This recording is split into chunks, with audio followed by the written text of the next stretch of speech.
Good morning everyone, my name is Cyrix Giling Dolores and together with my groupmates, Mr. Lance de la Vega and Mr. David Denglasan, we are going to present the propaganda movement 1872 to 1886. Bago namin i-discuss kung ano yung nilalaman ng mga propaganda movement, alamin muna natin ngayon kung ano nga ba yung propaganda movement. Ang propaganda movement is na-develop siya ng mga Filipino students na nag-aaral sa Europe, and itong mga students na to, in-expose nila by pen and tongue yung mga evil doings ng mga Spaniards or ng Spanish administration, and nag-demand sila ng freedom and equality para sa mga Filipino people. Ano nga ba yung dahilan kung bakit nila binuo yung propaganda movement? These are the objectives of the movement. Number one is to get equal treatment for the Filipinos and the Spanish under the law. Number two is to make the Philippines the colony of Spaniards. And number three, to restore the Filipino representation in the Spanish Cortes. Number four is to Filipinize the parishes. And number five is to give Filipinos freedom of speech and redress the grievances. Good day everyone. Today we're gonna discuss about the propaganda movement of Dr. Jose Rizal and Marcelo del Pilar. First is, what is propaganda? Propaganda is an information, especially of a bias or misleading nature, used to promote or publicize a particular political cause or point of view. So, ang propaganda daw po ay isang paraan ng komunikasyon or information na naglalayong ma-impluwensyahan o magbigay ng impluwensya sa mga tao upang sumang-ayon o sa isang partikular na idea, paniniwala o gawain. Ito ay maaaring gamitin ng mga individual, grupo o organisasyon upang makamit ang kanilang layunin or interest. What is the propaganda movement? The Philippine propaganda movement encompasses the activities of a group based on Spain but coming from the Philippines, composed of Indios, Mestizos, Insulares, and Peninsulares who called for political reforms in the Philippines in the late 19th century and produced books, leaflets, and newspaper articles to educate others about their goals and issues they were trying to resolve. Example of this is Dr. Jose Rizal, known as the Philippine national hero. And now, as for example, from the previous slide, who is Dr. Jose Rizal? Dr. Jose Rizal was a Filipino writer and polymath. He was a Filipino poet, novelist, revolutionary, and patriot who has been hailed as a national hero of the Philippines. His literary works, above all his two novels, No Limit Tangere and El Filibusterismo, revealed the Spanish colonial vices and launched the Philippines propaganda movement. So now we already discussed who is Jose Rizal is. Now we will discuss his early life before he was known as for today. Jose Rizal, born in Calamba, Laguna on June 19, 1861, was the seventh child of Francisco Rizal Mercado and Teodora Alonzo Riolonda, and demonstrated early intellectual curiosity, learning to read and write at a young age. Excelled in his studies, graduating from Ateneo Municipal de Manila and later studying medicine at the University of Santo Tomas. As for his educational journey, Jose Rizal started learning at 3 years old when he was taught the alphabet and reading and writing by his mother, Teodora Alonzo Riolonda. At 7, he was shipped off to Manila to pursue his studies at the Ateneo Municipal de Manila, where he excelled and later graduated with a Bachelor of Arts degree, the beginning of his formal education that would make him a polymath, multilingual, and multi-skilled. Dito sa kanyang educational journey, dito daw nagsimula si Jose Rizal that he was 3 years old when he was first taught by his mother the alphabet and reading and writing. And siya daw ay na-ship to Manila para i-pursue yung kanyang pag-aaral sa Ateneo Municipal de Manila, and he was He excelled and later graduated with a Bachelor of Arts degree. So, ito na yung beginning ng kanyang educational excellence na later on we will discuss. So now, we will discuss how Jose Rizal became the prominent figure in the propaganda movement. Si Jose Rizal, he was a prominent figure in propaganda movement. A peaceful campaign for reforms in the Philippines, advocating for greater Filipino representation and autonomy with the Spanish colonial system through his writings and activism. He was key figure in the movement, known for his novels No Limit Tangere and El Filibusterismo, which exposed the corruption and injustices of the Spanish colonial regime. His writing, along with those of other protagonists, ventilated grievance and predicted independence if reforms were not implemented. Rizal also believed that science and rational thinking were fundamental to national identity and progress, and that through scientific education, Filipinos could cultivate a sense of pride and capability that would empower them to challenge colonial oppression. We will discuss how did Rizal help the propaganda movement. Jose Rizal significantly contributed to the propaganda movement through his powerful writings and most notably No Limit Tangere and El Filibusterismo, which exposed the rampant corruption and abuses by the Spanish authorities and clergy, advocated for peaceful reforms such as equal rights for Filipinos and secularization of the clergy and representation in the Spanish courts. Though exiled by the Spanish, his ideas continued to inspire Filipinos to demand change, and his execution in 1896 turned him into a martyr, intensifying the movement for independence and further igniting anti-colonial sentiment. The example of his writings is first No Limit Tangere. It is the most famous works of his notable writings. The second is El Filibusterismo.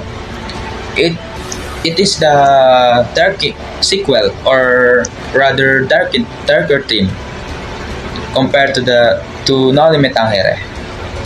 Next is Mi Ultimo Adios, in English My Last Farewell, and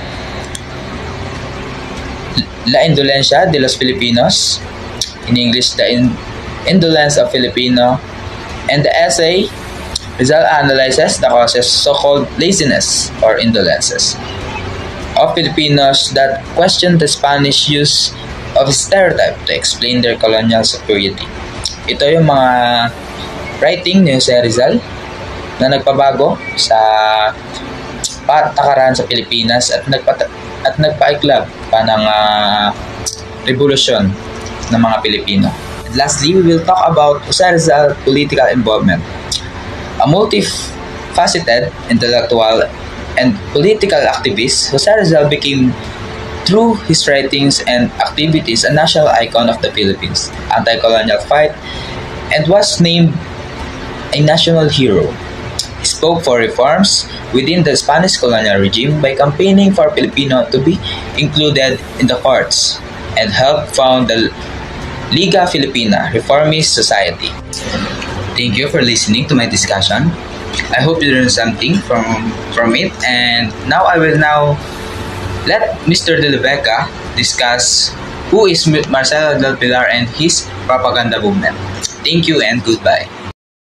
Let us praise the heavens and have faith in the future. We shall see that not even the power of our enemies will weaken our determination to promote the ideals that we are fighting for. That is one of the notable quotes from Mr. Marcelo H. del Pilar. And now, my groupmate, Mr. Lance de la Vega, will present the life and the contributions of Marcelo H. del Pilar in the propaganda movement. Propaganda movement is an information, especially biased or misleading nature, used to promote or publicize a particular political cause And or that point of view. concludes our presentations about the propaganda movement. Propaganda movement. Dr. Sarizal and Marcelo del The Pilar. Philippine propaganda Thanks movement for watching. encompassed the activities of a group based in Spain but coming from the Philippines, composed of Indios, mestizos, insulars, and peninsulars who called for political reforms in the Philippines in late 19th century and produced books, leaflets, and newspaper articles to educate others about their goals and issues they were trying to solve. Example, Marcelo H. Del Pilar, known as the Plavedel, and propagandist. Marcelo H. Del Pilar is a Filipino writer, lawyer, and journalist. Who is Marcelo H. Del Pilar? Marcelo H. Del Pilar was a prominent Filipino writer, lawyer, and journalist who played a significant role in the Philippine propaganda movement against Spanish colonization. He is best known for editing the reformists of the La Solidaridad, which advocated for political reforms and greater autonomy for the Philippines. Early life of Marcelo H. Del Pilar. Marcelo was born into a family of notable standing in Bulacan. His parents, Julian Hilario Del Pilar and Plaza Getmaitan, were well-respected members of the community. Growing up in a household that valued education and EV engagement, young Marcelo was exposed to much more richer ideas from an early age. This upbringing would later shape him and fuel his passion for social justice and reform. Educational journey of Marcelo H. Del Pilar. Marcelo's education began in his hometown of Bulacan, where he displayed exceptional intellectual prowess. His education took a significant turn when he moved to Manila to pursue higher education. In 1805, at the age of 15, he enrolled at the Colegio de San Jose, where he studied Latin and philosophy. Later, he transferred to the University of Santo Tomas to study law, a decision that would profoundly impact his future career and advocacy work. The birth of the birth of a propagandist. As Marcelo H. Del Pilar established himself in his legal career, his political consciousness continued to evolve. The 1870s and early 1880s were a period of growing discontent among educated Filipinos, known as the Lustrados, were becoming more increasingly, increasingly aware of the need for reforms in the colonial system. Del Pilar found himself at the heart of the intellectual and political ferment. His experiences as a lawyer combined with his observation of the widespread abuses by Spanish authorities and friars solidified his commitment to the cause of reform. Um,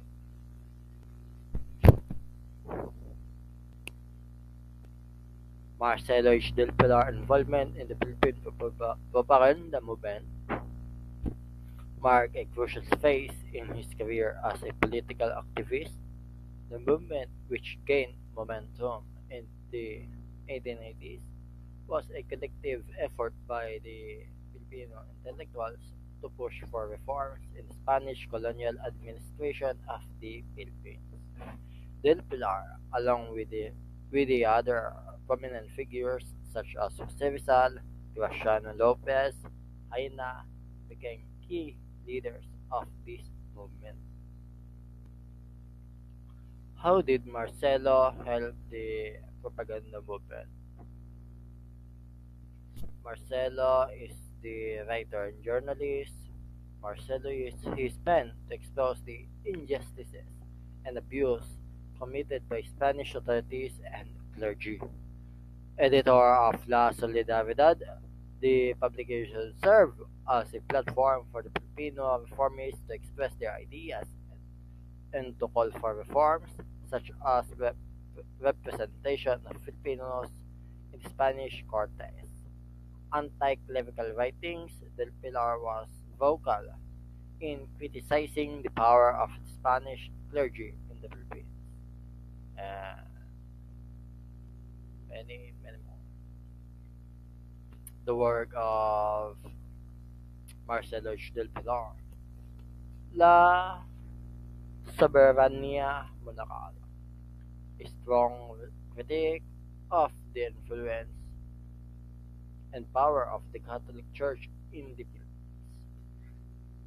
during the Spanish colonization. Pasalan at Toksohan, a satirical work where Ledbelar mostly criticizes the people fires and their hypocrisy. Faye Baton, a satire in response to the trial of the fires in Filipino society. It represents the character of Ray Batod, a gluttonous and corrupt fire, to showcase the abuses of the religious orders in the Philippines. Political involvement. Del Pilar became the editor of the influential newspaper La Solidaridad in 1889, which was mouthpiece of the propaganda movement. Del Pilar faced persecution from the Spanish authorities in 1888. He was forced into exile into Spain, where he continued his work for reform and independence. During his time in Spain, Del Pilar became more deeply involved in the nationalist movement and continued to write articles promoting the cause of Filipino rights and independence.